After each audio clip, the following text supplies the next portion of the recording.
You want this ranch to survive? Then marry me." Caleb Lawson's words hit Abigail like a fist to the chest.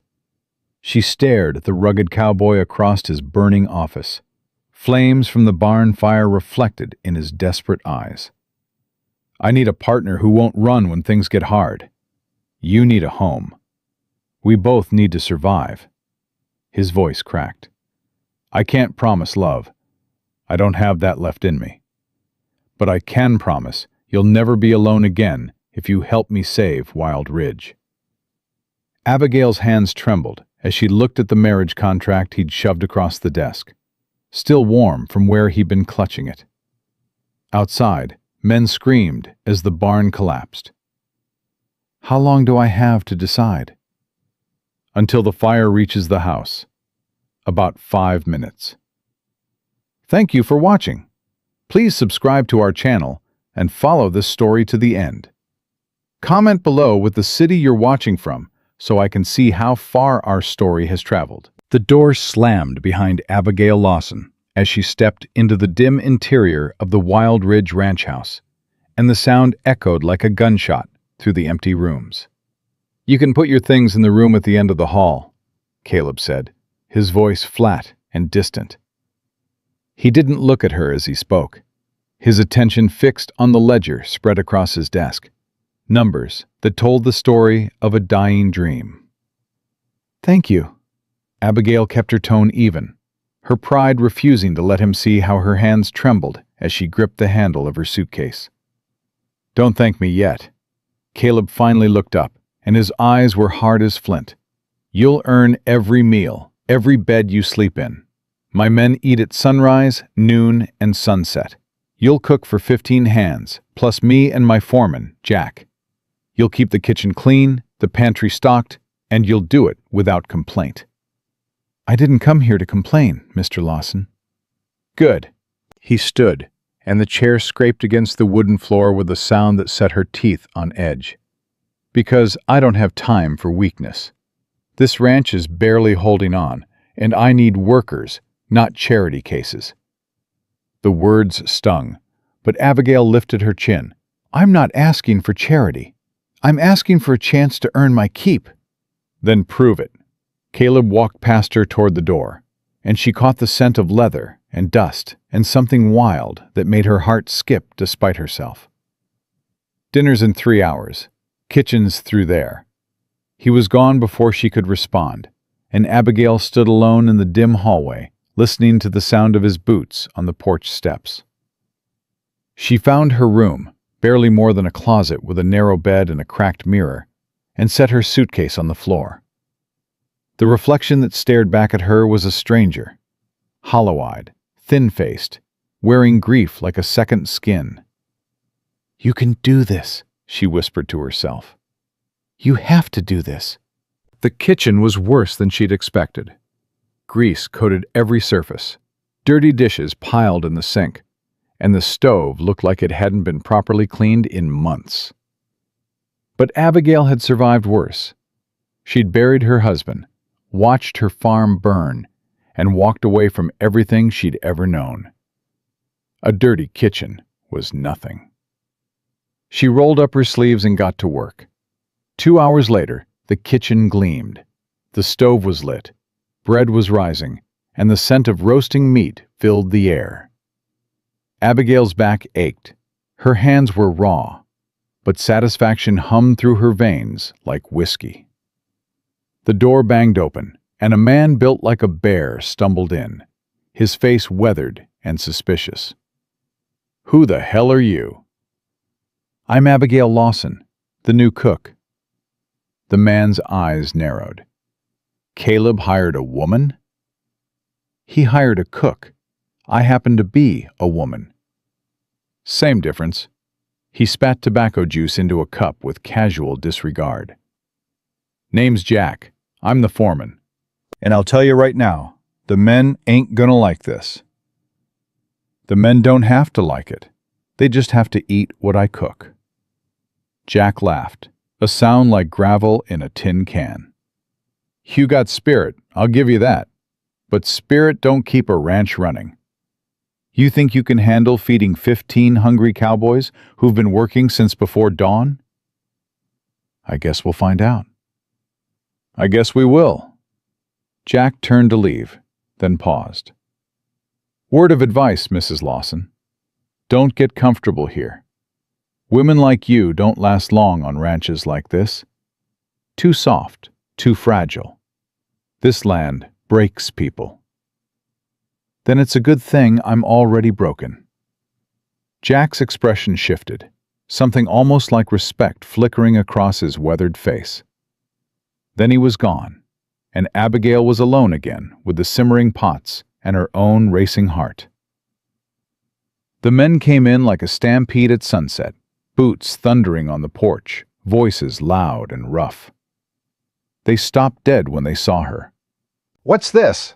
one of them demanded, a young cowboy with angry eyes and a chip on his shoulder the size of Texas.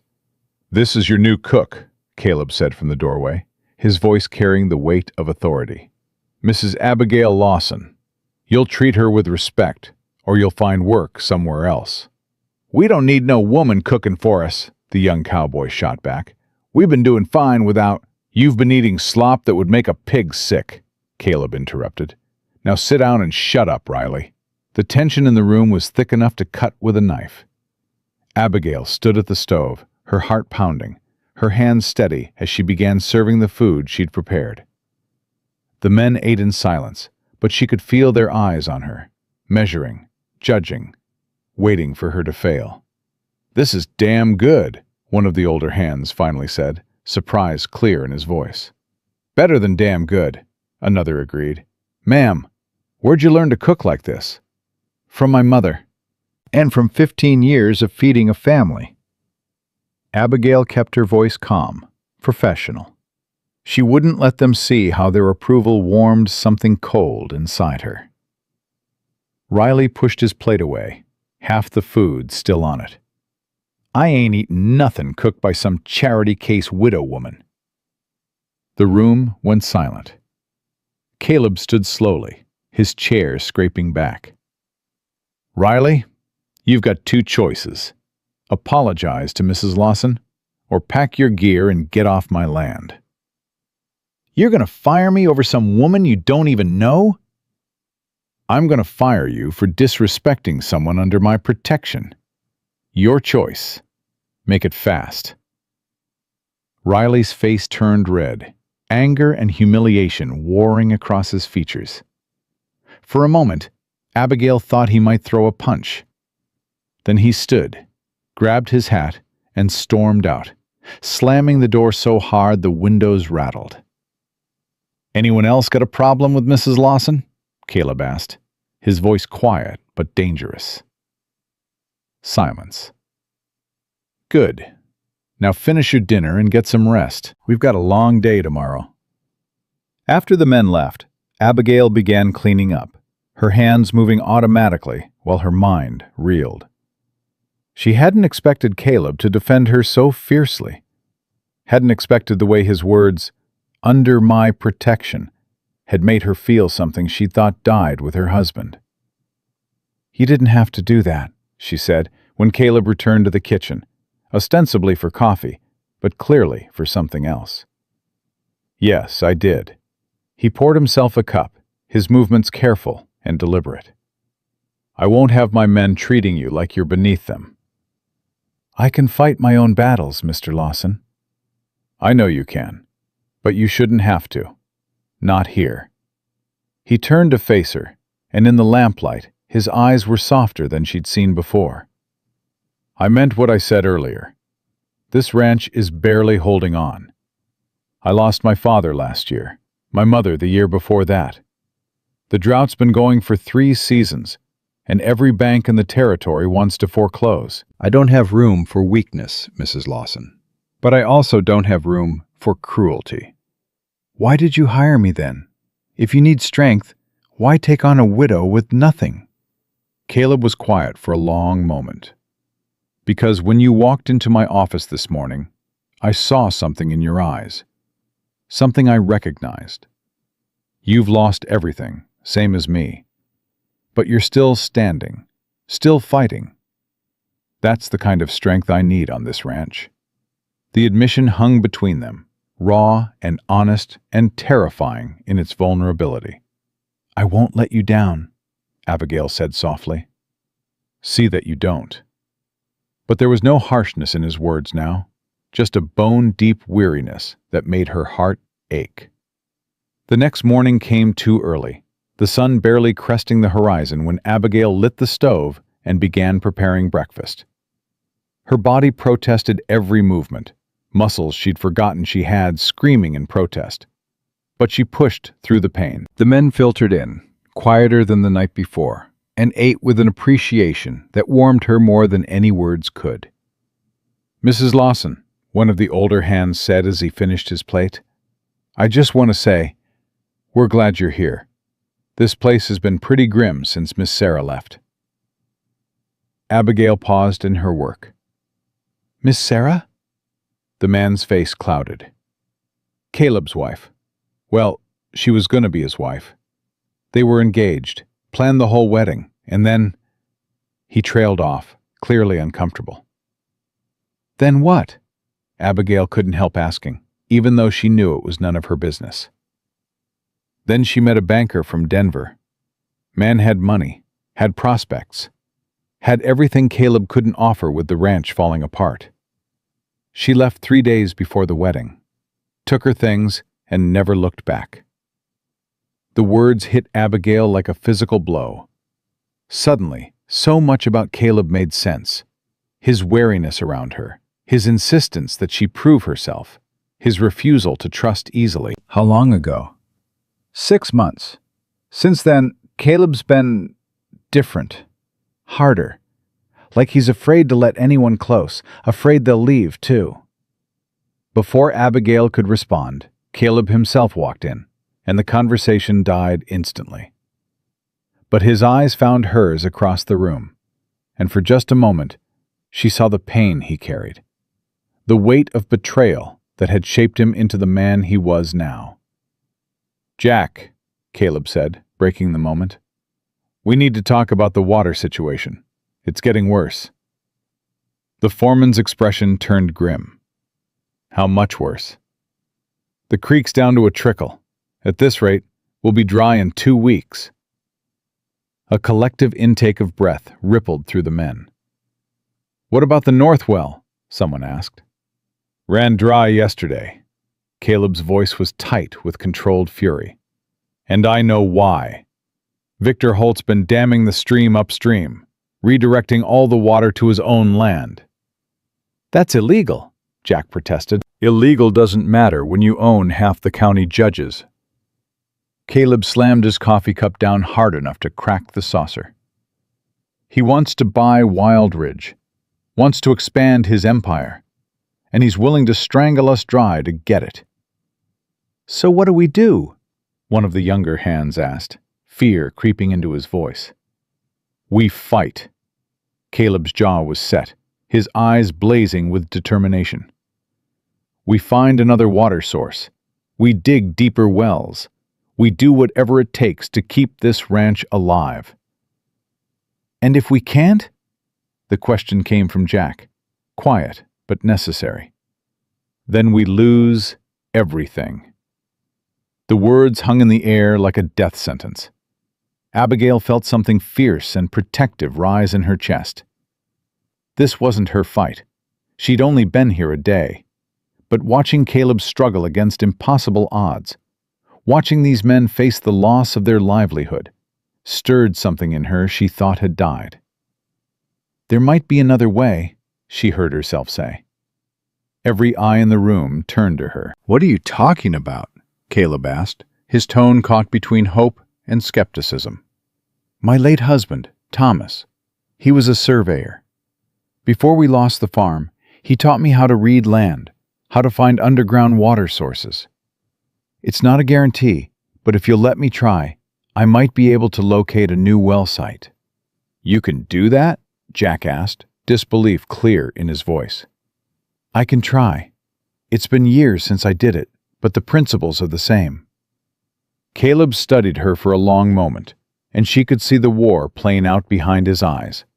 The desire to trust, warring with the fear of disappointment, the need for help, battling against the scars of betrayal. "All right," he finally said. "After breakfast, you'll come with me and Jack. Show us what you can do." It wasn't trust, not yet, but it was a chance. And right now, a chance was all Abigail needed. The land stretched out before them, dry and cracked, telling the story of a drought that had no mercy. Abigail walked slowly, her eyes scanning the ground, her mind reaching back to lessons learned lifetimes ago. "This is pointless," Jack muttered after an hour of searching. "There's no water here, Mrs. Lawson. We've looked everywhere." "You've looked with your eyes," Abigail said, not taking her gaze from the earth beneath her feet. "But water doesn't always show itself that way. You have to read the land, understand what it's trying to tell you." "And what's it telling you?" Caleb asked, his voice carefully neutral. "That you've been looking in the wrong places." She stopped suddenly, crouching down to examine a patch of ground where the soil was slightly darker, the vegetation marginally greener, despite the drought. "Here. If there's water anywhere on this property, it's here." "You're sure?" Caleb knelt beside her, his shoulder brushing hers, and she felt the contact like an electric shock. "As sure as I can be without digging." Caleb looked at Jack. "Get the men. Start digging. Right here." As Jack rode off to gather the crew, Caleb and Abigail remained kneeling in the dirt, the sun beating down on them with relentless heat. "Why are you doing this?" Caleb asked quietly. "You don't owe me anything. You could just cook and keep your head down, collect your wages, and leave when you've saved enough. Why put yourself out there like this?" Abigail met his eyes, and the intensity she found there nearly stole her breath. "Because I know what it's like to watch everything you've built crumble. I know what it's like to fight alone and lose. And I'm tired of losing, Mr. Lawson. I'm tired of standing by while good people suffer." "You don't know me well enough to call me good." "Maybe not, but I know desperation when I see it. And I know that a man who defends a stranger the way you defended me last night is worth fighting for." Something shifted in Caleb's expression, a crack in the armor he'd built around his heart. "Don't make the mistake of thinking I'm someone worth saving, Mrs. Lawson. I'm broken beyond repair." "Funny," Abigail said with a sad smile. "That's exactly what I thought about myself 3 days ago." The men came with shovels and determination, digging into the earth with a fervor born of desperation. Hours passed, the sun climbing higher, sweat soaking through shirts and turning the dirt to mud beneath their feet. "Nothing," one of the men called out after they dug down 6 feet. "There's nothing here." Doubt flickered across the faces around the hole, and Abigail felt her confidence waver.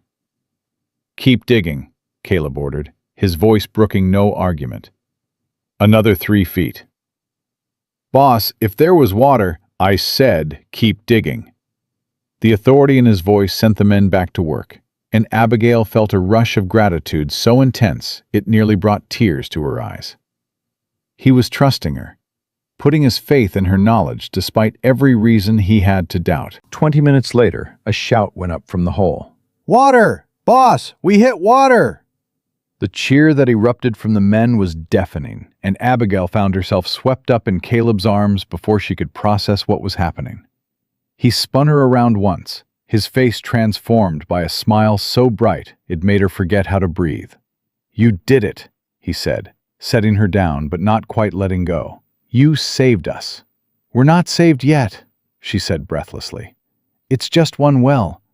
We still have to see how much water it produces, how sustainable it is." "Let me have this moment," Caleb interrupted, his hands still on her waist, his eyes locked on hers.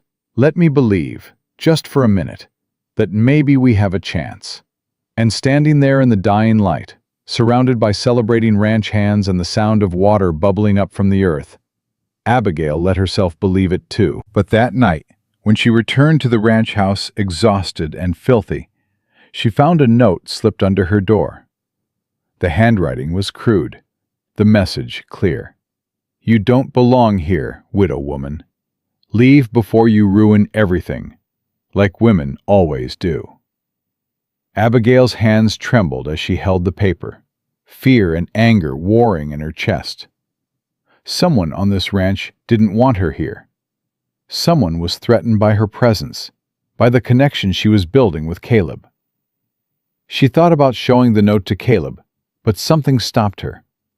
He had enough burdens without adding her problems to his load. She would handle this herself, prove to whoever was threatening her that she wasn't going anywhere. But as she lay in bed that night, listening to the unfamiliar sounds of the ranch settling around her, Abigail couldn't shake the feeling that finding the well had only been the beginning of her troubles. She'd stepped into a battle she didn't fully understand yet, and the cost of fighting might be higher than she'd ever imagined. Still, she'd meant what she said to Caleb. She was tired of losing. And if this ranch, this man, this second chance at building something worthwhile was worth fighting for, then she would fight with everything she had left, even if it killed her. The thought should have terrified her. Instead, lying in the darkness with her heart still racing from the memory of Caleb's hands on her waist, his smile burning itself into her memory, Abigail felt something she hadn't felt in 2 years. She felt alive.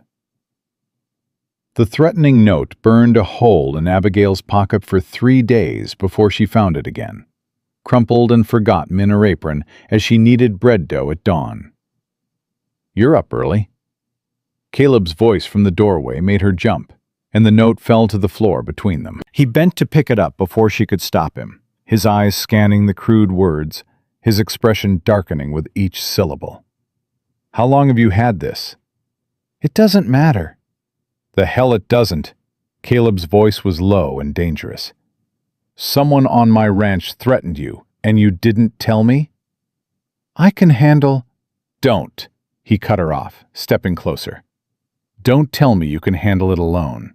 That's not how this works, Abigail." The use of her first name stopped her cold.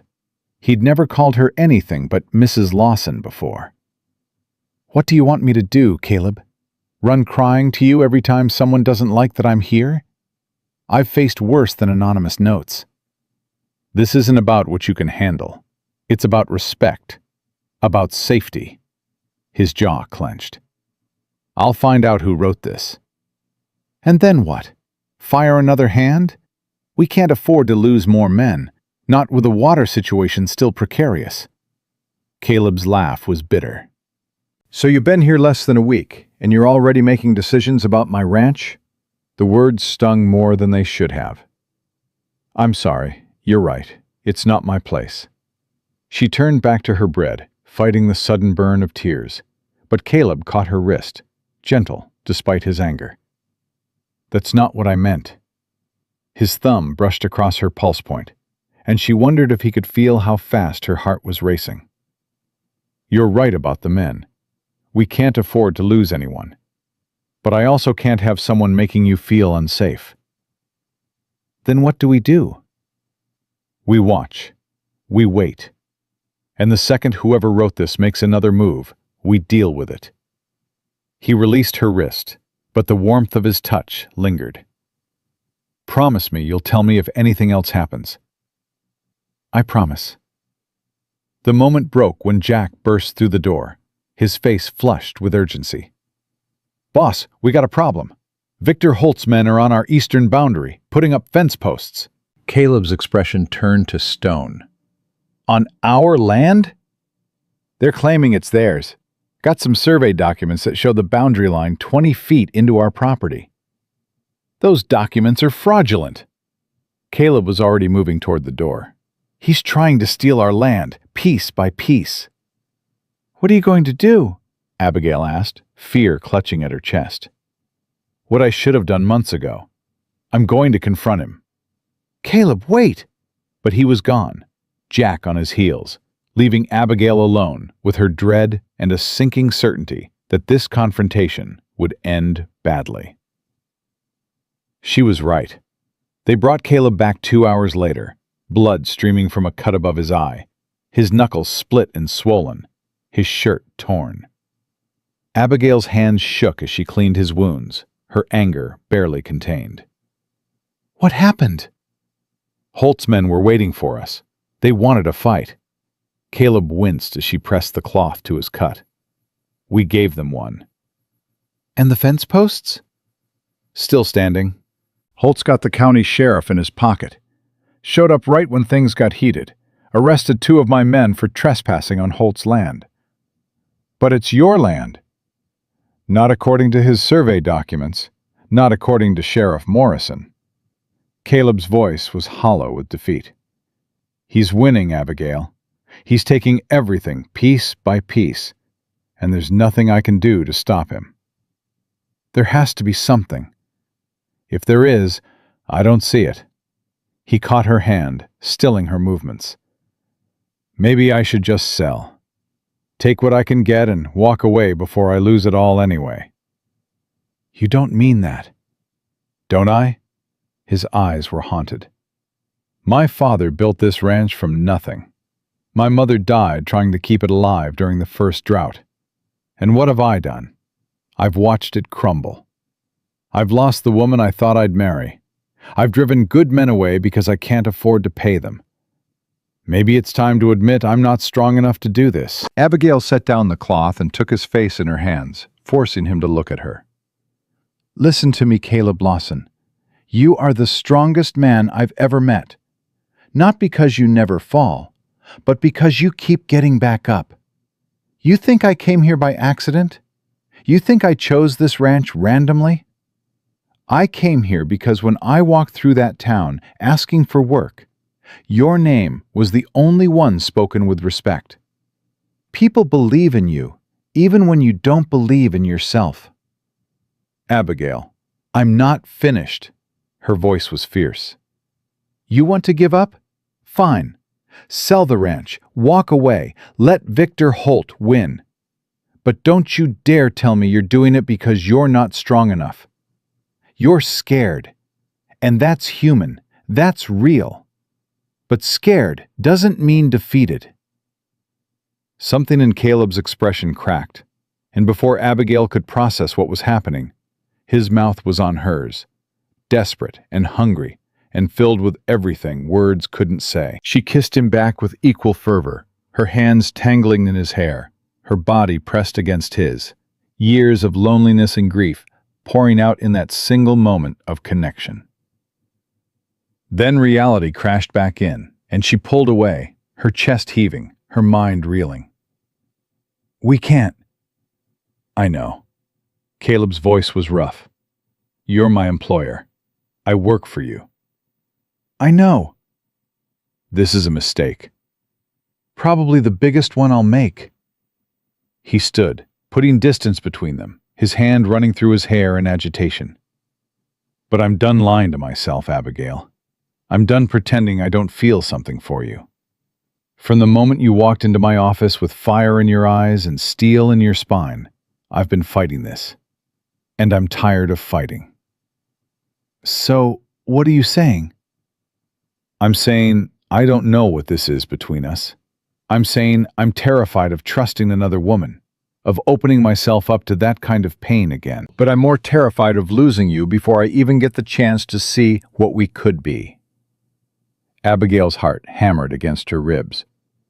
"Caleb, I can't be the reason you save this ranch. I can't be your redemption. That's too much pressure, too much—" "You're not my redemption." He crossed back to her, his hands framing her face with a gentleness that made her want to weep. "You're my reason to believe redemption is possible." The sound of horses outside broke the moment, and Jack's voice calling for Caleb sent them springing apart like guilty teenagers. "Boss, you need to see this!" They found the entire crew gathered around the new well, their faces grim. "What is it?" Caleb demanded. Jack held up a bucket of water, and even from 10 feet away, Abigail could see it was wrong. The liquid was cloudy, tinged with an oily sheen that caught the light. "Contaminated," Jack said flatly. "Whole well's been poisoned." The silence that followed was deafening. "How?" Caleb's voice was deadly quiet. "Someone poured something down the shaft during the night. Chemicals, maybe kerosene. Whatever it was, the water's not safe to drink. Not safe for the cattle, not safe for anything." Abigail felt the ground shift beneath her feet. The well she'd found, the hope she'd given them, was gone. Destroyed by whoever wanted to drive them out. "Holt," Caleb said, the name a curse on his lips. "Can't prove it," Jack replied. "But who else would do this?" "We dig another well," Abigail heard herself say, her voice stronger than she felt. "We find another water source." "With what money?" One of the hands spoke up, frustration bleeding through his words. "We spent everything we had digging this one. Boss can't even make payroll this month." The men shifted uncomfortably, and Abigail saw the writing on the wall. They were loyal, but loyalty didn't fill empty bellies or pay mortgages. "Then we get creative." She looked at Caleb, silently begging him not to give up. "We pool our resources. We all have something to contribute." "Mrs. Lawson, with all respect, we got nothing to contribute," one of the older hands said gently. "We're as broke as the ranch." "Then we go to the town. We ask for help." "The town won't help us," Caleb said, his voice hollow. "Not against Holt.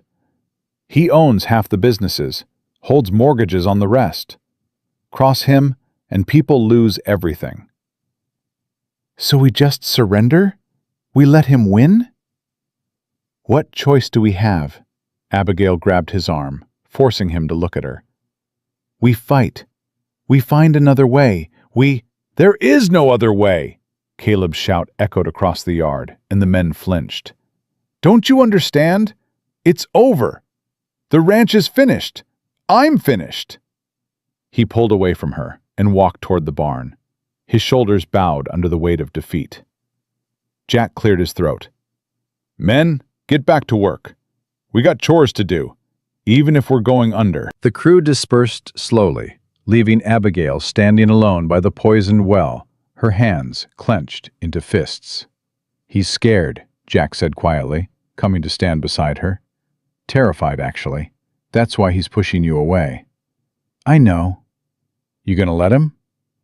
Abigail thought about the kiss, about the way Caleb had looked at her like she was his last hope, about the feel of his hands on her face. "No," she said. "I'm not." She found him in the barn, sitting on a hay bale with his head in his hands.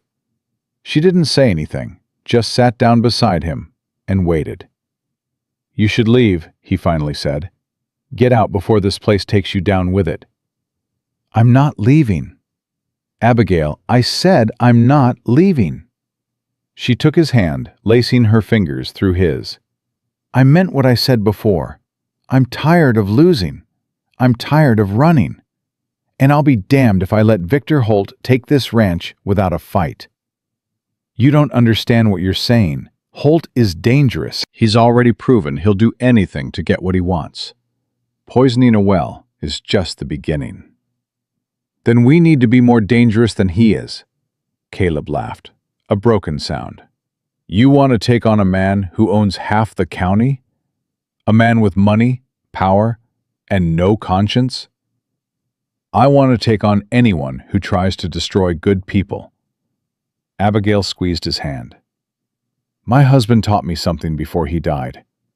He said the only way to beat someone who fights dirty is to fight smarter. We can't match Holt's money or his connections, but we can outthink him." "How?" "I don't know yet, but I will figure it out." She turned to face him fully. "Caleb, I need you to trust me. I need you to believe that we can do this." "Why do you care so much? This isn't your fight." "It became my fight the moment you defended me to your men. The moment you trusted me to find that well. The moment you kissed me, like I was worth saving." Her voice broke. "You gave me a reason to feel alive again, Caleb. Let me give you a reason to keep fighting." His eyes searched hers, and she saw the exact moment he made his decision. "All right," he said. "We fight. But we do it smart, and we do it together." "Together," she agreed. They sealed the promise with another kiss, slower this time, deeper, filled with understanding rather than desperation. When they finally pulled apart, Abigail had a plan forming in her mind.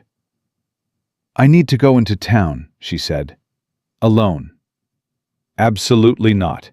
If Holt's men see you, they'll see a woman doing her shopping. Nothing threatening about that." She stood, brushing hay from her skirt. "But while I'm there, I'm going to do some digging. Find out exactly what Holt's planning, what leverage he's using against the town, what his weaknesses are." "That's dangerous." "Everything worth doing is dangerous." She smiled, but there was steel in it. "Besides, I'm just a poor widow woman. Nobody pays attention to women like me. That's going to be our advantage." Caleb stood too, his hand cupping her cheek. "When did you get so brave?" "The same moment you did. We're saving each other, Cowboy. Better get used to it." The ride into town was tense, every shadow seeming to hide a threat. But Abigail kept her head high, her expression serene, playing the role of the harmless widow doing her shopping. The general store was bustling, women gossiping over fabric and canned goods, and Abigail let herself blend into the background, listening. "Heard Holt bought the Morrison property. Third farm this month." "Sheriff won't do nothing. He's in Holt's pocket." "That Lawson ranch is next. Just a matter of time."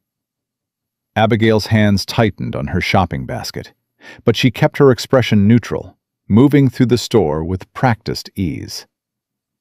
"Mrs. Lawson."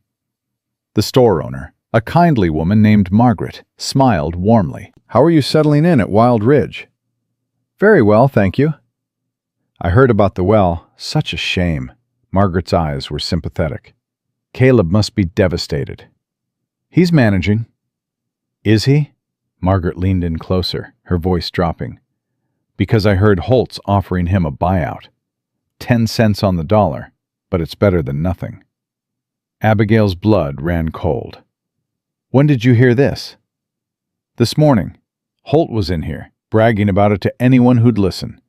Said Lawson would be a fool not to take it, seeing as how the ranch is worthless now."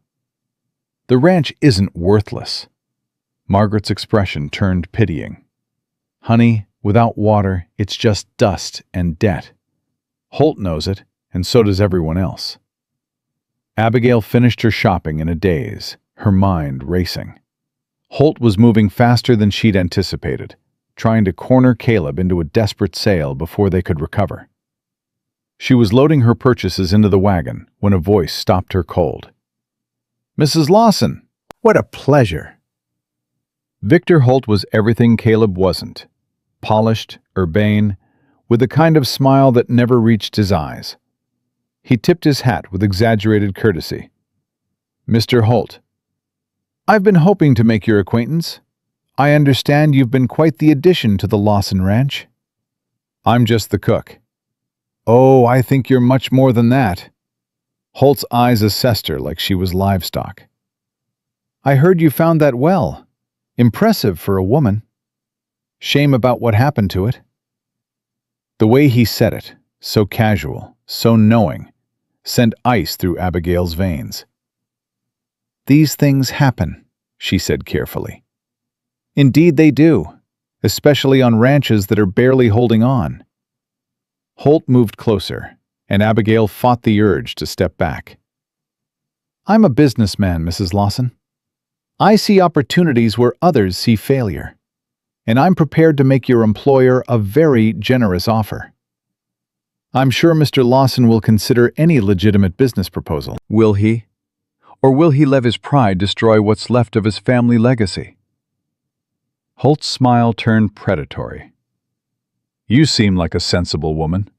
Perhaps you could help him see reason. Convince him that selling is in everyone's best interest. And why would I do that? Because I'm prepared to make it worth your while. He produced a bank draft from his pocket, the amount making Abigail's eyes widen despite herself. $500, enough to start fresh anywhere you want. All you have to do is persuade Lawson to take my offer. The bribe hung in the air between them, tempting and terrible. Mr. Holt, Abigail said slowly, her voice sweet as poisoned honey. I appreciate your generosity, but I'm afraid I'm not for sale. His expression darkened. Everyone's for sale, Mrs. Lawson. It's just a matter of price. Then I suppose I'm the exception. She climbed onto the wagon, her hands steady despite her racing heart. Good day, Mr. Holt. You're making a mistake, he called after her. Lawson's ranch is finished. You're just too stubborn to see it. Or maybe, Abigail said, looking back at him with fire in her eyes, I see something worth fighting for. Something you'll never understand because you've never had to fight for anything in your life. She snapped the reins, leaving Holt standing in the dusty street, his face twisted with rage. The ride back to Wild Ridge was a blur, Abigail's mind churning with everything she'd learned. Holt was desperate to buy the ranch, which meant it was more valuable than he was letting on. There had to be a reason, something they were missing. She found Caleb in his office, staring at a ledger full of red numbers. He tried to bribe me, she said without preamble. Caleb's head snapped up. What? She told him everything. The conversation with Margaret, the encounter with Holt, the offer of money to betray him. $500, Caleb said slowly. That's more money than you'll see in 5 years of working here. I know. So why didn't you take it? The question hung between them, loaded with everything unsaid. Because some things are worth more than money, Abigail said quietly. And because I love you. The words were out before she could stop them, raw and honest and terrifying in their vulnerability. Caleb stood so fast his chair fell backward. You can't. I can. I do. Abigail, I have nothing to offer you.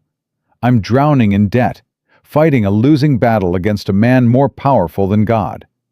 I can't even promise you'll have a roof over your head next month. I don't need promises, Caleb. I need you to fight. I need you to believe we can win this. And if we can't? Then we go down fighting, together. She crossed to him, her hands finding his. But I think we're missing something. Holt's too desperate. He's pushing too hard, too fast. Men like him don't do that unless they're worried. Worried about what? I don't know, but I'm going to find out. She found the answer 3 days later in a place she never expected. Her late husband's surveying notes, tucked in the bottom of her suitcase beneath clothing she hadn't worn since leaving her old life behind. Caleb! She burst into his office without knocking, the yellowed papers clutched in her trembling hands. I know why Holt wants this ranch. He looked up from the accounts he'd been drowning in, his eyes red-rimmed from lack of sleep. What are you talking about? Thomas surveyed this territory 5 years ago, before we moved to our farm. Look. She spread the papers across his desk, her finger tracing lines and notations that meant nothing to most people, but everything to her. This area here, running through the northeast corner of Wild Ridge, it's sitting on top of one of the largest underground aquifers in the territory. Caleb stared at the papers, then at her. You're saying there's water under my land? Not just water, enough water to supply a dozen ranches, maybe more. And look at this, she pointed to another notation. The water flows from here, through your property, and directly under Holt's main ranch. He's been using your water source this whole time, but he doesn't own the rights to it. You do." Sweet Jesus!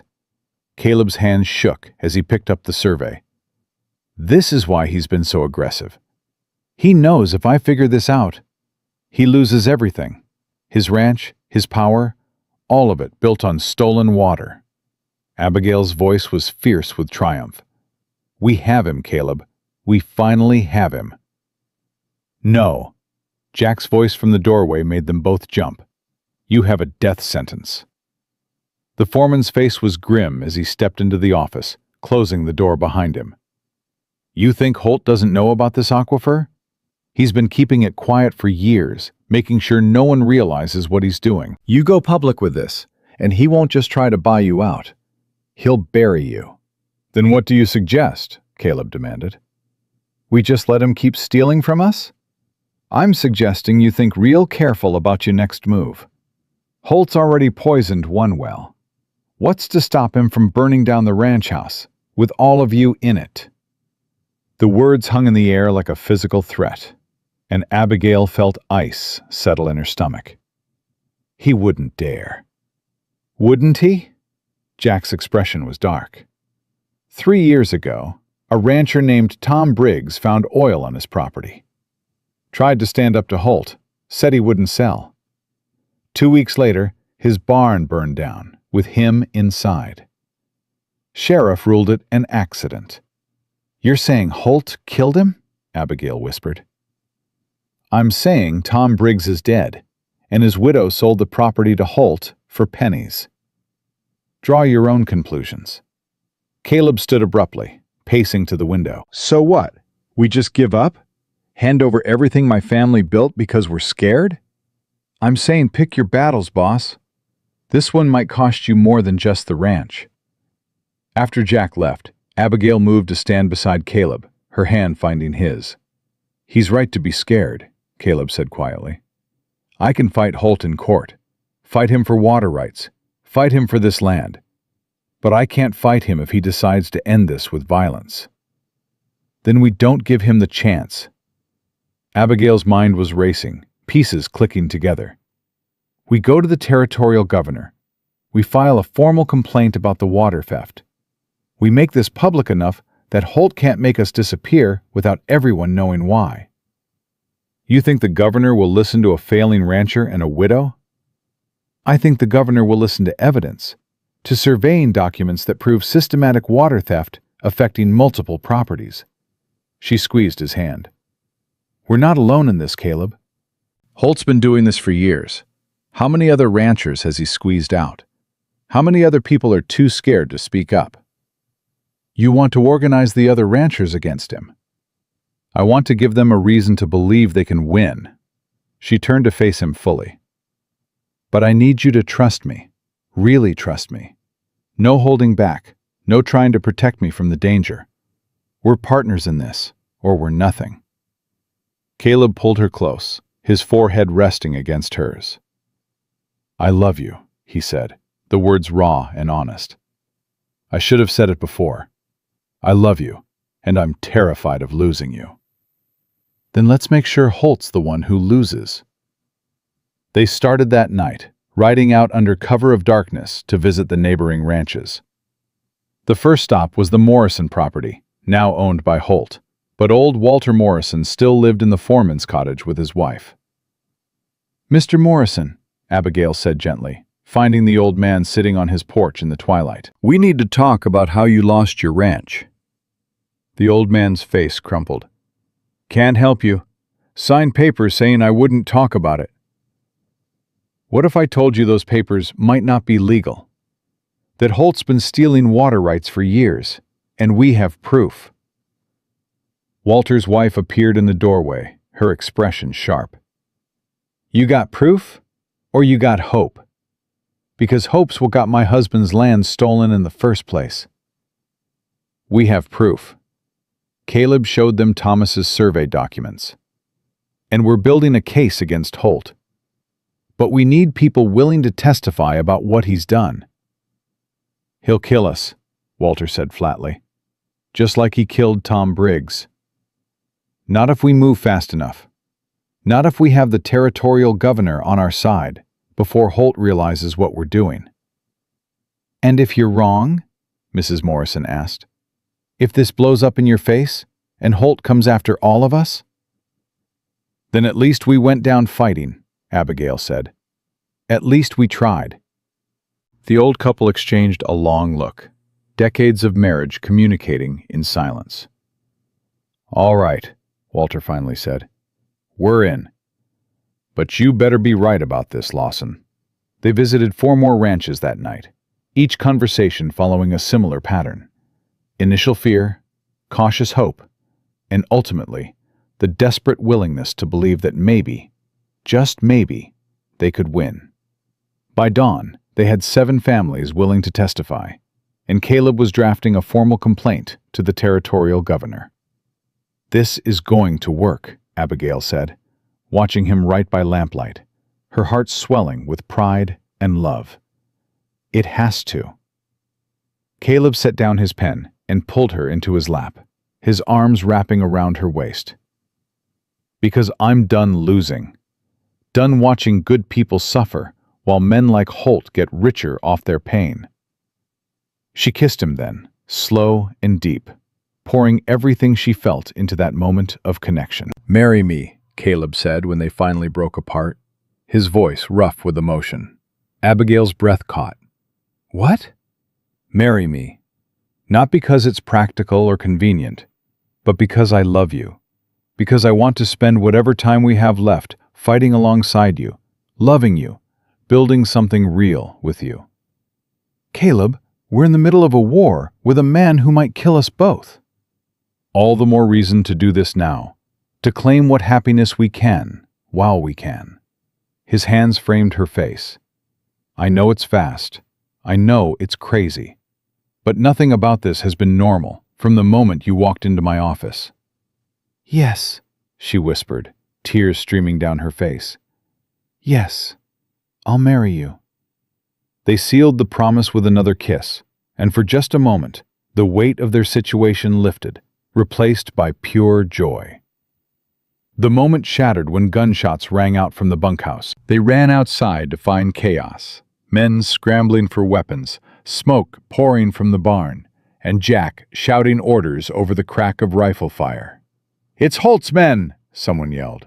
"They're torching the place!" Caleb grabbed a rifle and took off toward the barn, and Abigail felt her heart stop as she watched him run straight into danger.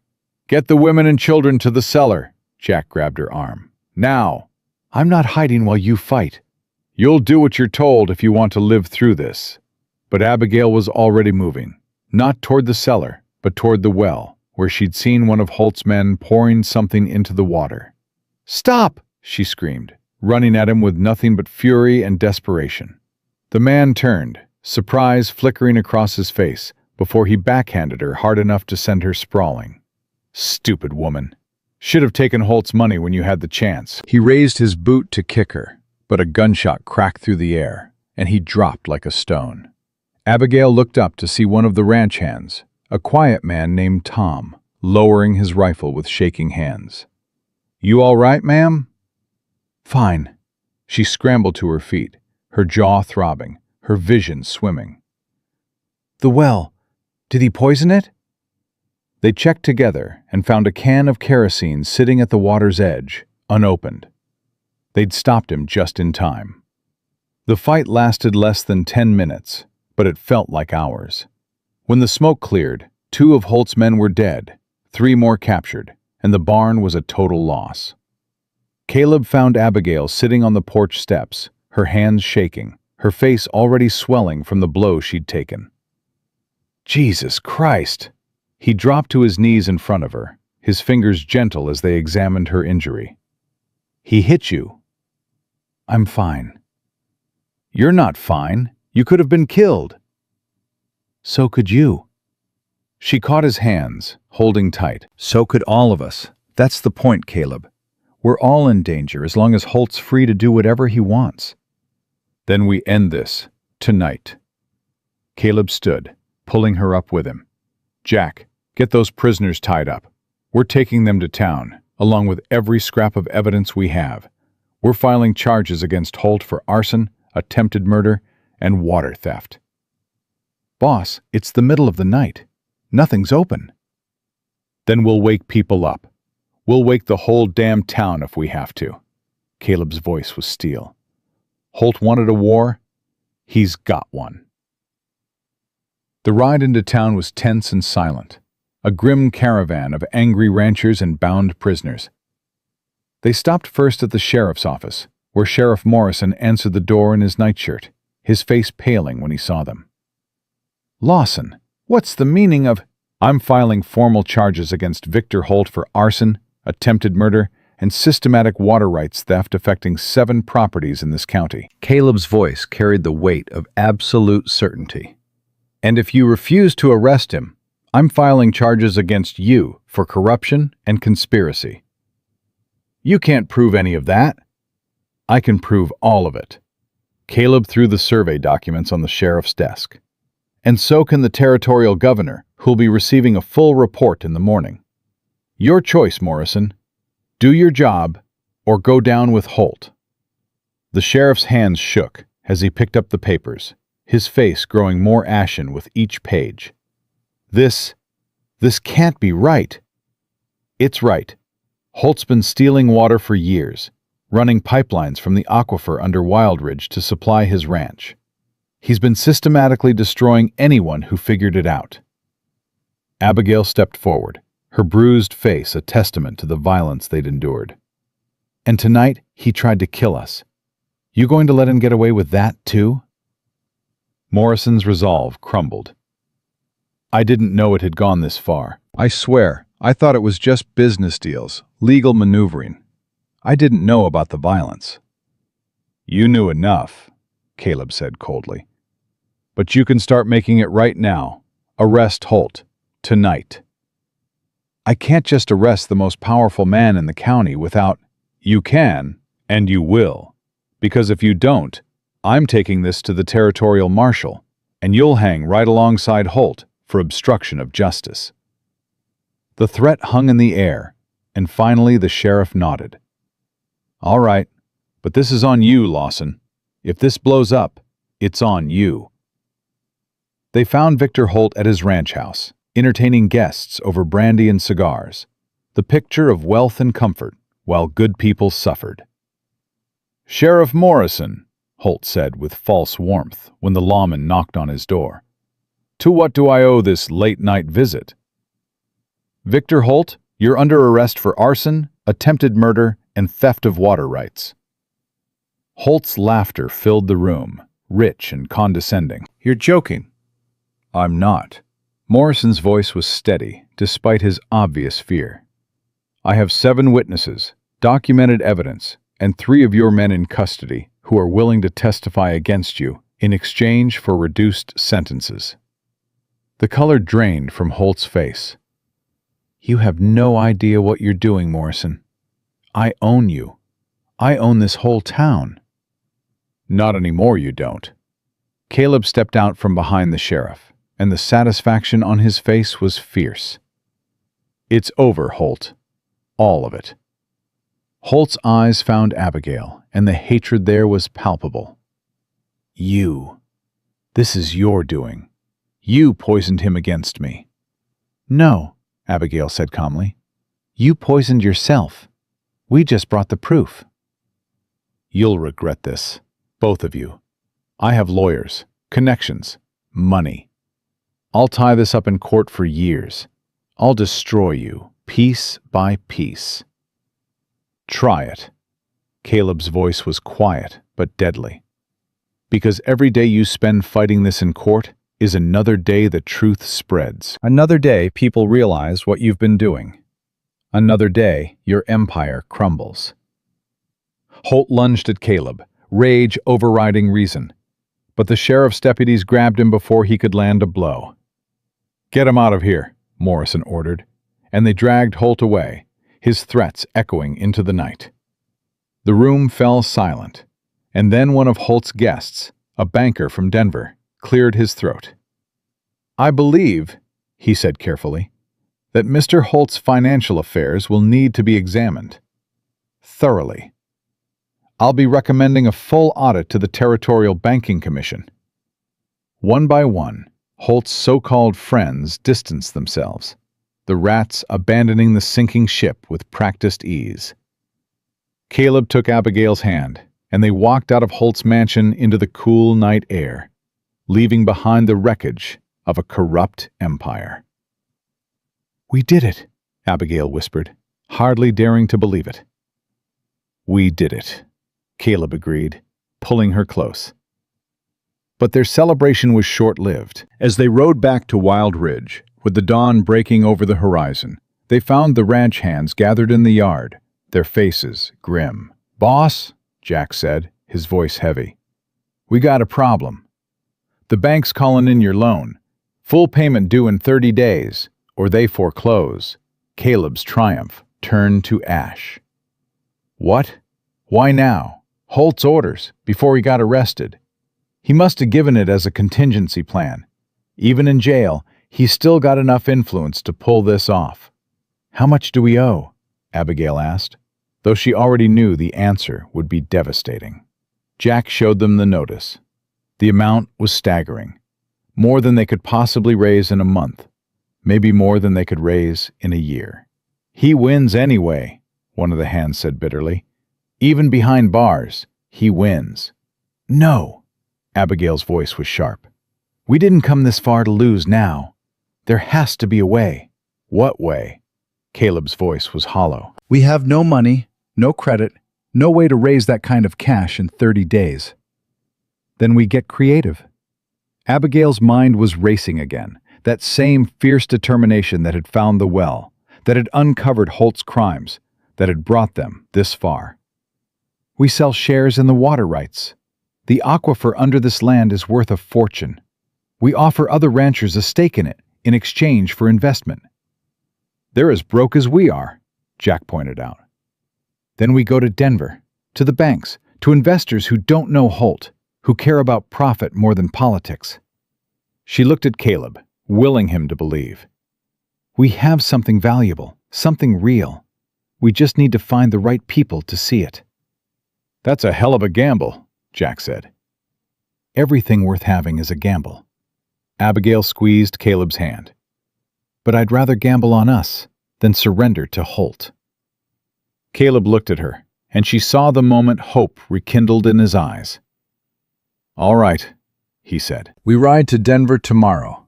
We make our case, and we save this ranch one more time." "Together," Abigail said. "Together," he agreed, sealing it with a kiss that held both promise and defiance, love and determination, everything they'd fought for and everything they still had left to lose. The stagecoach to Denver left before sunrise, and Abigail watched the Wild Ridge Ranch disappear into the darkness behind them, wondering if she'd ever see it again. "You're quiet," Caleb said, his hand finding hers in the dim interior of the coach. "I'm terrified we're making a mistake. Leaving the ranch when Holt's people might still be out there, when the men are vulnerable." "Jack can handle it, and we don't have a choice." His fingers tightened around hers. "We need that money, or none of it matters anyway."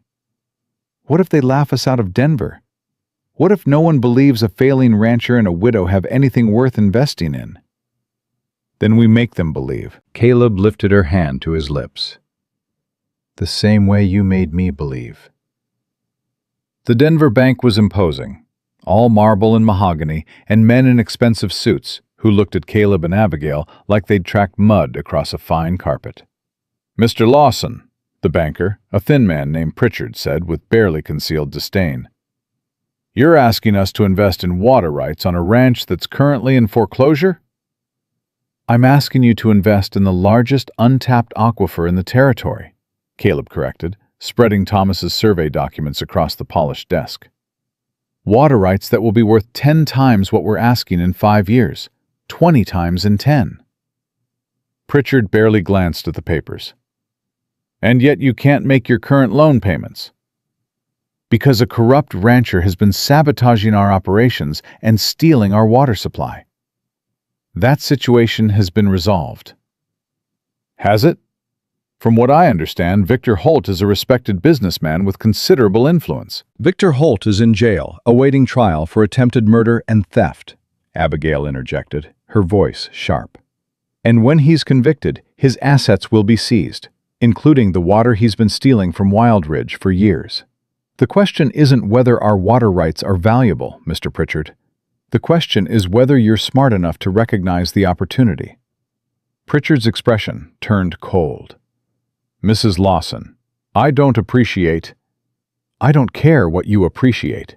Abigail stood, gathering the documents. We'll take our business elsewhere. To someone who understands that the future of this territory depends on water, not on protecting the reputations of criminals. They were halfway to the door when Pritchard spoke again. Wait. Caleb and Abigail turned, and the banker's expression had shifted from disdain to calculation. How much of the water rights are you willing to sell? 40%, Caleb said. We retain majority control, but we're offering a significant stake for the right investment. And what guarantees do we have that Holt won't win in court? That his lawyers won't tie this up for years? We have 7 ranchers willing to testify, documented evidence of fraud, and 3 of his own men who've turned state's evidence. Abigail's voice was steady, despite her racing heart. The territorial governor has personally intervened. Holt's done, Mr. Pritchard. The only question is, who profits from his downfall? Pritchard studied them both for a long moment, then pulled out a contract form. I'll need to discuss this with my partners. Come back tomorrow at 10. We'll be here, Caleb said. Outside, Abigail's knees nearly buckled with relief. We did it. We actually... Don't celebrate yet. Caleb's face was grim. He didn't say yes. He said he'd consider it. That's a long way from signing a contract. But he's interested. That's more than we had this morning. They found a modest boarding house and took separate rooms, propriety still demanding distance despite the engagement ring Caleb had given her the night before, a simple gold band that had belonged to his mother. Abigail was brushing her hair when the knock came, soft but insistent. It's me, Caleb's voice came through the door. She opened it to find him standing there in shirt sleeves, his hair disheveled, his eyes dark with something that made her breath catch. We shouldn't, she whispered, even as she stepped back to let him in. I know. He closed the door behind him, his hands framing her face. But I need to hold you. Just hold you. I keep thinking about what could go wrong tomorrow, about all the ways we could still lose everything, and I can't... His voice broke. I can't lose you, Abigail. Not after finally finding you. She pulled him close, feeling his heart hammer against hers, and they stood there in the lamplight, holding each other like drowning people clutching at hope. Marry me tonight, Caleb said suddenly.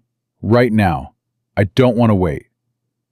Caleb, I mean it. We could lose everything tomorrow. The bank could say no. Holt could find a way to strike at us from jail. 100 things could go wrong. But if we're married, if we have that, then at least we'll face it together. Abigail thought about propriety, about waiting, about doing things the right way. Then she thought about how fragile life was, how quickly everything could be taken away. Yes, she said. Let's do it. Let's get married tonight. They found a justice of the peace who married them in his parlor with his wife as witness. The ceremony simple and swift, and more meaningful than anything Abigail had ever experienced. I now pronounce you man and wife, the justice said, and Caleb kissed her with such tenderness it brought tears to her eyes. They spent their wedding night in Caleb's room, consummating their marriage with a passion tempered by tenderness, years of loneliness and grief giving way to connection and hope. I love you, Caleb whispered against her hair as they lay tangled together afterward. I never thought I'd feel this again. Never thought I'd want to. I love you too. Abigail traced the scar on his shoulder, a reminder of the fight that had brought them to this moment. Whatever happens tomorrow, we face it together. Together, he agreed, sealing it with a kiss. Morning came too fast, and they dressed in silence, the weight of what the day might bring settling over them like a shroud. Pritchard kept them waiting for 20 minutes, a power play that set Abigail's teeth on edge. When he finally called them in, his expression was unreadable. "My partners and I have discussed your proposal," he said without preamble, "and we're prepared to offer you half of what you're asking." Caleb's jaw tightened. "Half won't cover the loan payment. Then perhaps you should have managed your finances better." Pritchard's smile was cold. "Take it or leave it, Mr. Lawson. That's our final offer." "Leave it," Abigail said, before Caleb could respond. "We'll find other investors." "You won't." Pritchard leaned back in his chair, confident and cruel. "I've already sent word to every bank in Denver about your situation. No one will touch you now. You're too much of a risk." The betrayal hit like a physical blow. He'd never intended to help them, just wanted to corner them into desperation. "You son of a—" Caleb lunged across the desk, but Abigail caught his arm. "Don't. He's not worth it." She turned to Pritchard, her voice ice. "You think you've won, but men like you always underestimate people like us. We'll find another way." "There is no other way, Mrs. Lawson. In 30 days, Wild Ridge will be foreclosed, and whatever water rights you think you have will belong to the bank. Good day." They left the bank in stunned silence, the Denver streets bustling around them with a normalcy that felt obscene. "What do we do now?" Caleb's voice was hollow. "I don't know." Abigail's mind was racing, searching for options, finding none. "Maybe we go to the territorial governor directly. Maybe we—" "Mrs. Lawson?" "Abigail Lawson." The voice made them both turn.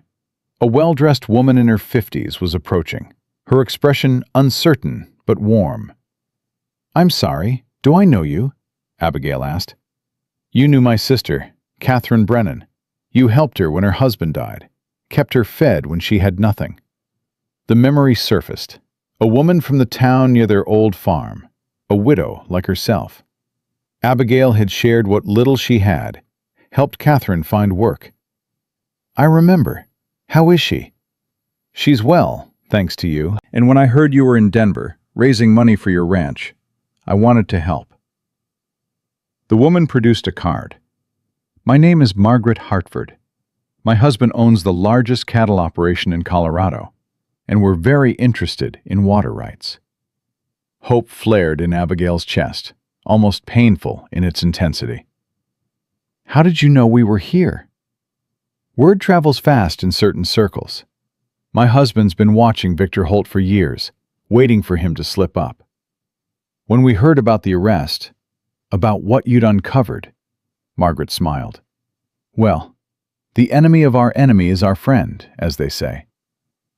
An hour later, they were sitting in the Hartford mansion, explaining their situation to Margaret's husband, James, a man who listened with sharp intelligence and asked exactly the right questions.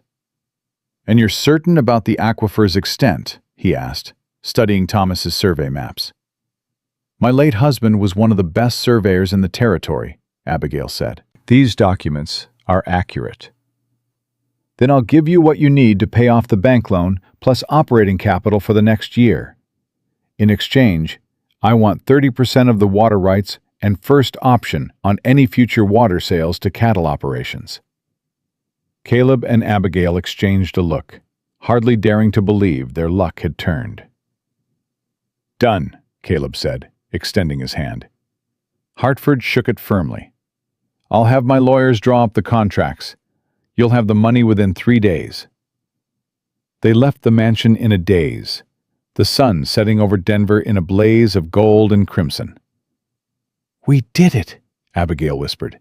"We actually did it." "You did it." Caleb pulled her into his arms, not caring who saw. "Your kindness to a stranger years ago just saved everything." "Our kindness," she corrected.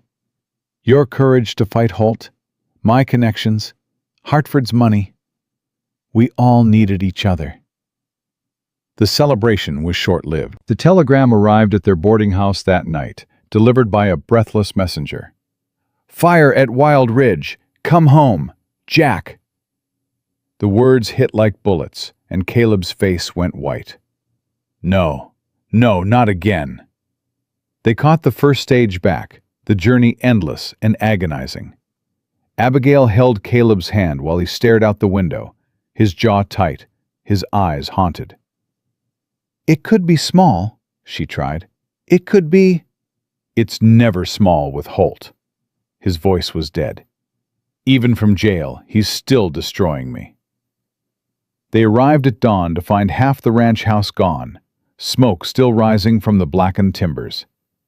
The men were exhausted, faces streaked with soot, but alive. "Jack!" Caleb jumped from the still-moving coach. "What happened?" "Started in the kitchen, spread fast. We got everyone out, saved most of the livestock, but the house—" Jack's voice was heavy. "We lost the ledgers, the deed, everything that was in your office." Abigail felt the ground shift beneath her. The survey documents? Gone, all of it. The weight of loss crushed down on them. Without the survey maps, without the proof of the aquifer's extent, Hartford's deal was worthless. The bank would foreclose, and they'd have nothing to fight with. "Did anyone see how it started?" Caleb asked, his voice eerily calm. "Riley." One of the younger hands spoke up, his face twisted with guilt. "Remember the kid you fired? He came back, said he was sorry, wanted to make amends. We let him help with dinner prep, and then—" He gestured at the ruins. "He set the fire," Abigail said flatly. "Holt paid him to set the fire." "Found him trying to sneak off the property around midnight," Jack confirmed. "He's tied up in the barn. Confessed everything. Holt promised him $500 to destroy the ranch records." Caleb walked to the barn without a word, and Abigail followed, her heart in her throat. Riley was bound to a post, his face defiant despite his fear. "You got what you deserved," he spat when he saw Caleb. "Firing me over some woman, treating me like I was nothing." Caleb's fist connected with Riley's jaw before anyone could stop him, the crack echoing through the barn. "Caleb, no!" Abigail grabbed his arm as he raised his fist again. "He destroyed everything!" Caleb's voice broke. "Everything my family built, everything we fought for." "I know." She pulled him close, feeling him shake with rage and grief. "I know, but killing him won't bring it back." "Then what will? Tell me, Abigail. What do we do now?" She didn't have an answer. For the first time since this nightmare began, she was truly out of ideas. The sheriff arrived an hour later to arrest Riley, but it was cold comfort. The damage was done. "The Hartford deal is dead without those survey documents," Caleb said, staring at the smoking ruins. "We can't prove what we told him. He'll withdraw his offer." "Maybe not." Jack handed Caleb a scorched metal box. "Found this in the ruins. Fireproof safe your daddy installed. Might be something useful inside." Caleb's hands trembled as he worked the combination. His father's birthday, a number he'd never forget. The lock clicked, and inside, miraculously intact, were papers. "Land deeds," Caleb said, pulling them out one by one. "Stock certificates, mother's jewelry, and—" He stopped, his eyes widening. Another set of survey maps, different from Thomas's but showing the same aquifer. My father must have commissioned his own survey years ago. "So we still have proof," Abigail breathed. "We still have proof," Caleb confirmed, pulling her into a fierce embrace. They sent a telegram to Hartford immediately, explaining the fire, but confirming they still had documentation. His response came within hours. "Deal stands. My lawyers arrive tomorrow." That night, as they sat in the bunkhouse with the men, the ranch house uninhabitable, Caleb stood to address them. "I know it looks bad," he said, his voice carrying across the tired, soot-stained faces. "I know we've lost a lot. But we're still standing, still fighting. And tomorrow, we're getting the money to save this ranch once and for all." "And then what, boss?" one of the hands asked. "We rebuild?" "We rebuild. Better than before. Stronger. This ranch has been through drought, fire, and betrayal. But it's still here. We're still here." His eyes found Abigail's across the room. "And as long as we stand together, nothing can break us." The men cheered, exhausted but rallying, and Abigail felt tears stream down her face. Tears of relief, of pride, of love for this man and the family they were building together. Hartford's lawyers arrived the next day with contracts and a bank draft that made Caleb's hands shake when he held it. "This is enough to pay off the loan, rebuild the house, and operate for 2 years, he said, disbelief coloring his voice. "Consider it an investment in the future," Hartford himself said, having ridden out personally to oversee the deal. "And a reward for taking down Victor Holt. That bastard's been a thorn in my side for a decade." "Has he been convicted yet?" Abigail asked. "Trial's in 2 weeks. But with the evidence you provided, the witnesses, and now Riley's confession linking him to the arson, Holt's looking at 20 years minimum. Maybe more if they prove his connection to Tom Briggs's death." Justice. Finally, after so much pain and loss, justice was within reach. They rode to town that afternoon to pay off the bank, and the satisfaction of watching the banker's face fall when Caleb handed over the full payment was almost worth everything they'd been through. "The foreclosure notice is withdrawn," the banker said stiffly. "Wild Ridge is clear of debt." "And one more thing," Caleb said, his voice hard. "I know Pritchard in Denver told you to call in the loan early. I know you're in Holt's pocket. And I'm filing a formal complaint with the Territorial Banking Commission. You're done. All of you." The banker's face went white, but there was nothing he could say. The evidence was clear, and his corruption was about to cost him everything. Walking out of that bank, hand in hand with Caleb, Abigail felt lighter than she had in years. The weight of debt, of fear, of constant struggle, all of it lifting. "We won," she said wonderingly. "We actually won." "We survived," Caleb corrected, pulling her close on the street, despite the scandalized looks from passing townspeople. "And now we get to live." They celebrated that night at the town saloon, buying drinks for every rancher who'd stood with them against Holt, and the atmosphere was electric with victory and vindication. "To Caleb and Abigail Lawson," Walter Morrison raised his glass, his voice carrying over the crowd, "for having the guts to fight when the rest of us were too scared." The cheers were deafening, but Abigail noticed the corner table where 3 of Holt's former associates sat in stony silence, their eyes dark with resentment.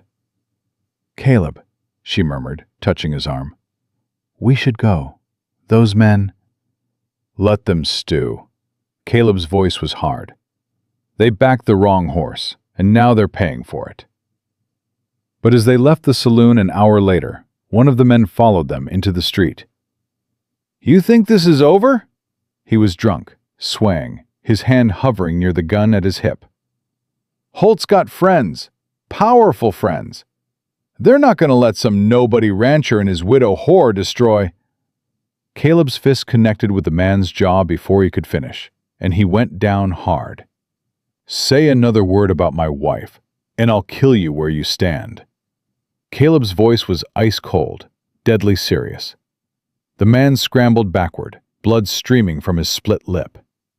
"You'll pay for this, Lawson. All of you will pay." Jack materialized from the shadows, rifle in hand. "Problem here, boss?" "Just taking out the trash." Caleb turned away, his hand finding Abigail's. "Let's go home." But the encounter left a bitter taste, a reminder that even with Holt in jail, his poison still spread through the territory. The trial was set for 2 weeks later, and as the date approached, the tension at Wild Ridge became almost unbearable. Threats arrived daily, anonymous notes warning them to drop the charges, dead animals left on their property, shots fired in the night that hit nothing but were clearly meant to terrify. "We need to hire guards," Jack insisted, after finding another threatening note nailed to the barn door. "These people are getting bolder." "We can't afford guards," Caleb said, exhaustion evident in every line of his body. "We've spent everything rebuilding the house, restocking supplies." "Then I'll do it." Abigail set down her coffee cup with finality. "I can shoot as well as any man here. I'll take first watch tonight." "Absolutely not." Caleb's voice was sharp with fear. "You're not putting yourself in danger. I'm already in danger. We all are. At least this way, I'm doing something about it instead of cowering inside." They argued for an hour, but Abigail was immovable. And finally Caleb relented with the condition that she never took watch alone. That night, sitting on the porch with a rifle across her lap, and Tom keeping watch from the barn, Abigail heard the horses before she saw them. 3 riders approaching fast, their faces covered. "Riders coming in," she shouted, and the ranch exploded into motion. The men came with torches, clearly intending to finish what Riley had started. But this time, Wild Ridge was ready.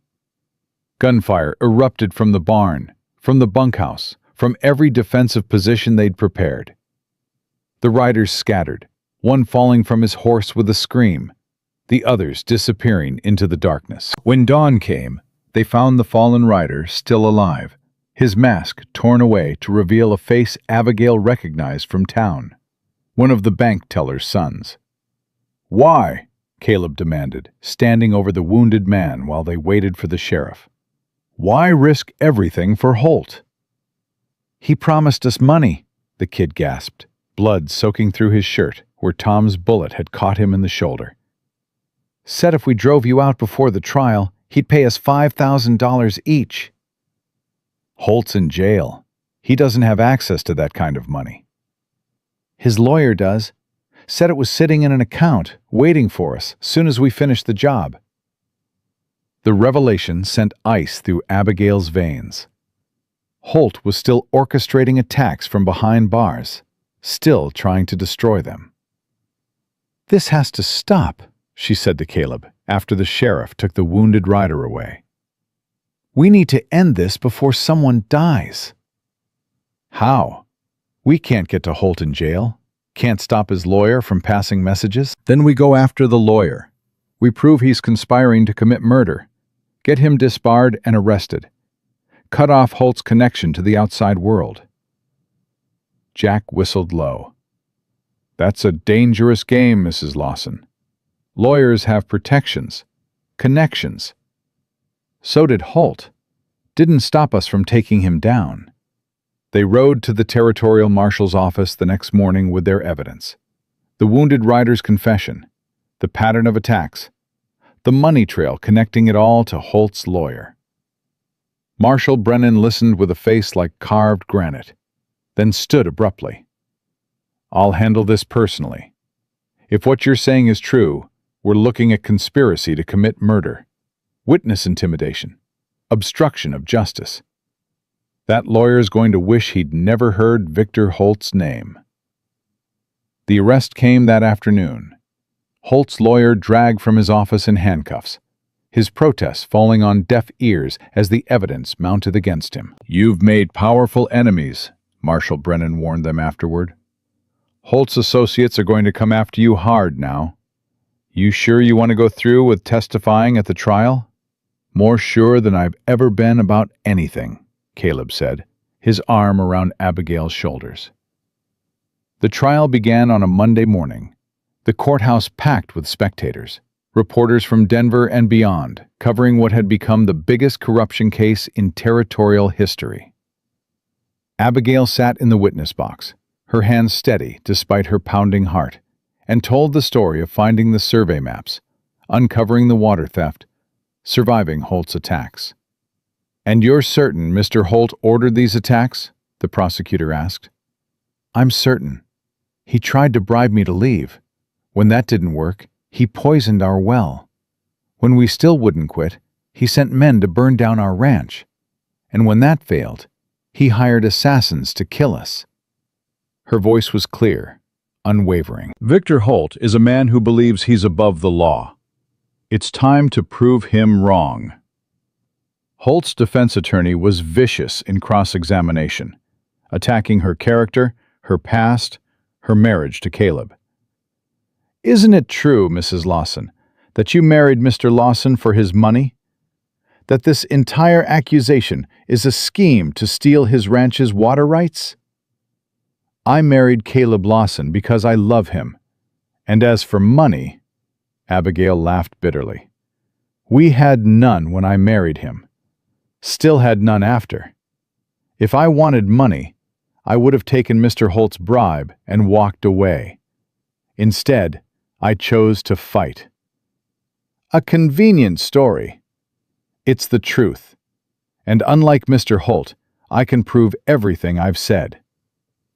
The prosecution presented the survey maps, the testimony of 7 ranchers, the confessions of Holt's hired men, the evidence of systematic fraud spanning a decade. When Caleb took the stand, his testimony was devastating in its detail. Every stolen water right, every property Holt had acquired through intimidation and fraud, every family destroyed by his greed. Mr. Holt once told me that everyone has a price, Caleb said, his eyes locked on Holt across the courtroom. He was wrong. Some things can't be bought. Integrity, honor, love. He never understood that, and that's why he's sitting in that defendant's chair instead of running his empire. The jury deliberated for 3 hours. When they returned, the foreman's voice was clear and certain. On the charge of theft of water rights, guilty. On the charge of conspiracy to commit arson, guilty. On the charge of attempted murder, guilty. On the charge of fraud, guilty. The list went on, charge after charge, guilty verdict after guilty verdict, and Abigail felt years of tension drain from her body as justice was finally, definitively served. The judge sentenced Holt to 25 years in territorial prison, with asset forfeiture to compensate his victims. Mr. Holt, the judge said, his voice heavy with disgust, you have abused your position, destroyed lives, and shown no remorse. You will spend the rest of your productive years behind bars, and when you are released, if you survive that long, you will have nothing. Court is adjourned. Outside the courthouse, the other ranchers lifted Caleb and Abigail on their shoulders, cheering, celebrating, weeping with relief. We did it, Walter Morrison shouted. We actually beat him. But the victory felt hollow to Abigail until that night, lying in bed beside Caleb in the rebuilt ranch house, when he finally broke down and cried, great, wrenching sobs of grief and relief and release. It's over, he kept saying. It's finally over. She held him through it, her own tears soaking his hair, and when the storm passed, they made love with a tenderness that felt like healing. The weeks that followed were a blur of rebuilding, not just the ranch, but their lives, their community, their future. The aquifer development began in earnest, Hartford's engineers surveying the land, mapping water flow, installing infrastructure to share the resource with neighboring ranches. This could supply water to 20 ranches, one of the engineers told them. Maybe more. You're sitting on liquid gold. The irony wasn't lost on Abigail. They'd fought so hard for survival, and all along they'd been standing on the solution to everyone's problems. We share it, she said to Caleb that night. Not just with Hartford, but with everyone who needs it. Fair prices, sustainable extraction, community management. That's not how business works, Abigail. We could make a fortune charging whatever we want. And become everything we fought against? No. She took his hands. We build something different here. Something that lifts everyone up, not just us. That's how we honor what we've been through." Caleb looked at her for a long moment, then smiled, that brilliant smile that still made her heart skip. "Have I mentioned lately that I married the smartest woman in the territory?" "Not today, you haven't." "Then let me remedy that." He pulled her close, his lips finding hers. "You're brilliant and brave, and I thank God every day that you walked into my office looking for work." "Best decision I ever made." "Second best," Caleb corrected. "The best was saying yes when I asked you to marry me." The Community Water Cooperative was established that spring, with Caleb as chairman and Abigail as director of resource management. Every rancher who'd fought beside them received shares, ensuring that Wild Ridge's water would benefit the whole territory, not just one man's greed. The ranch itself flourished. With reliable water, the cattle thrived, the crops grew, and within a year they'd paid back Hartford's investment and were turning a profit. But more than the financial success, it was the community they built that mattered most. Ranch hands who'd been treated like servants became partners in the operation, sharing in the profits, building futures for their families. "You've changed things here," Jack said one evening, watching the men gather for dinner in the new communal hall they'd built. "Not just the ranch, but how people think about ranching, about community." "We just did what felt right," Abigail said. But she couldn't deny the satisfaction of seeing families thriving, children laughing, hope replacing the desperation that had defined this territory for so long. A year to the day after Abigail had first arrived at Wild Ridge, they held a celebration, not just for the ranch's success, but for everything they'd survived to get there. The entire territory seemed to attend, ranchers and townsfolk, even the new sheriff who'd replaced the corrupt Morrison, all gathering to honor what had been built from the ashes of Holt's empire. "Speech!" someone called, and the crowd took up the chant, "Speech! Speech!" Caleb looked at Abigail, a question in his eyes, and she nodded.